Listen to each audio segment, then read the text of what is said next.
Hola, buenas noches. Mi nombre es Sofía González y el día de hoy les voy a hablar sobre las parábolas, foco, directriz y tipos de apertura. El índice de mi video es introducción a las parábolas, determinación del foco y la directriz, explicación de parábolas que abren hacia el eje X y el eje Y, análisis del corrimiento en los ejes X y en los ejes Y, foco, directrices y tipos de apertura. ¿Qué es una parábola? Una parábola es una curva simétrica en forma de U. En matemática, una parábola es el lugar geométrico de los puntos que equidiastan. Equidiastan significa estar a la misma distancia, en un punto fijo llamado foco y en una línea fija llamada directriz.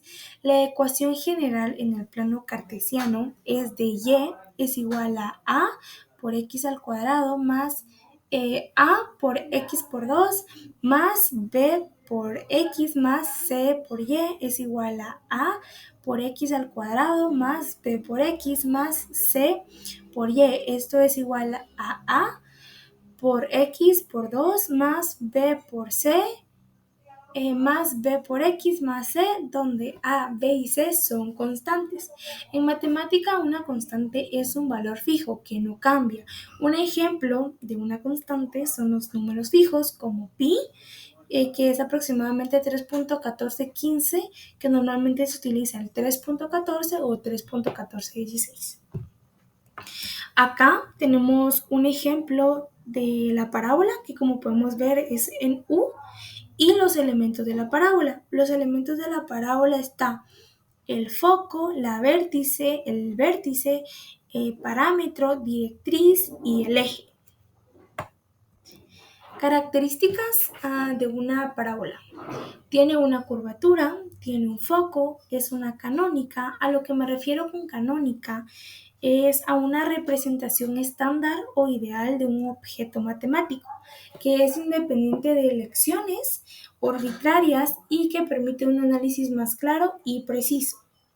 También si cruza el eje de las X, posee raíces donde Y es igual a 0, si la toca posee solamente una.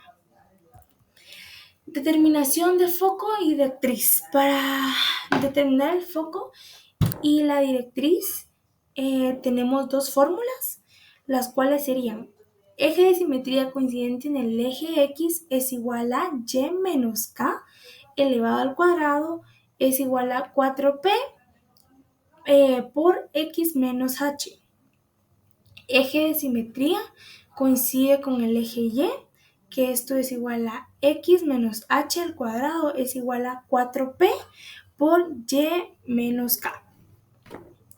Un ejemplo de ellos, es x menos 2 al cuadrado es igual a 4 por y más 3. El primer paso es reescribir la ecuación, la tenemos acá en verde, y la fórmula que vamos a utilizar sería la del eje X, que la tenemos acá, la del eje Y, que sería esta. X menos h al cuadrado es igual a 4p por y menos k.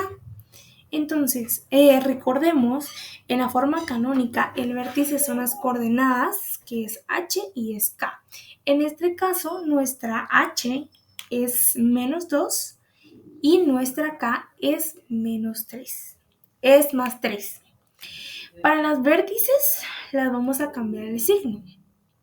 Entonces, nuestra vértice h quedaría como 2, ya que era menos 2 en nuestra ecuación principal, y nuestra k sería menos 3 porque en la ecuación está más 3.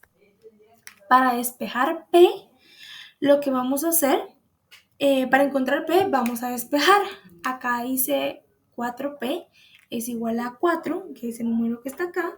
Lo contrario de multiplicar, que acá estoy pidiendo 4 por p, es dividir. Entonces sería 4 dividido 4 es igual a 1 y nuestro p quedaría 1.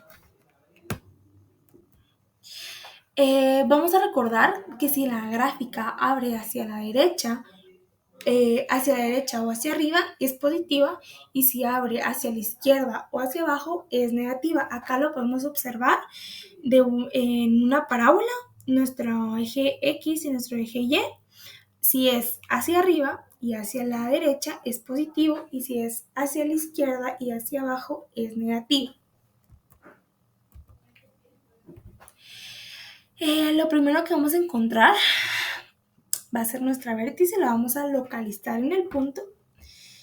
Que nuestro vértice, acá está, nuestra vértice es 2, menos 3, entonces vamos a localizar en el punto menos 3, que queda acá en azulito, y que si podemos observar queda en el 2, entonces es 2, menos 3, trazamos el punto acá y le ponemos la vértice, que se representa con una letra V.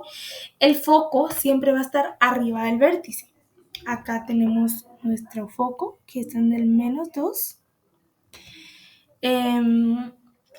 Nuestro foco que es menos 2, 2, menos 2, acá en la gráfica está representado el punto y nuestra vértice es abajo y nuestra directriz es una línea recta abajo del vértice. Recordemos que el vértice es el punto más alto o más bajo de la parábola. Ahora vamos con el análisis de corrimiento en los ejes X y en los ejes Y. Bueno, el eje X es el horizontal y se extiende de izquierda a derecha. Las coordenadas en el eje X se llaman ábscias. Un corrimiento en el eje X implica mover una figura o una función hacia la izquierda o hacia la derecha. Recordemos que para determinar cuántos puntos hay que correrse hacia la derecha o hacia la izquierda, en una parábola es necesario conocer la ecuación de la parábola y sus elementos característicos, como el vértice, el foco y el directriz. En el eje Y es el vertical y se extiende hacia arriba. Las coordenadas en el eje Y se llaman ordenadas. Un corrimiento en el eje X, en el eje Y, implica mover una figura o una función hacia arriba o hacia abajo a lo largo del eje Y. Como lo mencioné, todo esto hay que de primera instancia hay que sacar el foco y la directriz para poder saber. Este es un ejemplo de la parábola y de los corrimientos en el eje X y este es un ejemplo en el eje Y. Muchas gracias por su atención.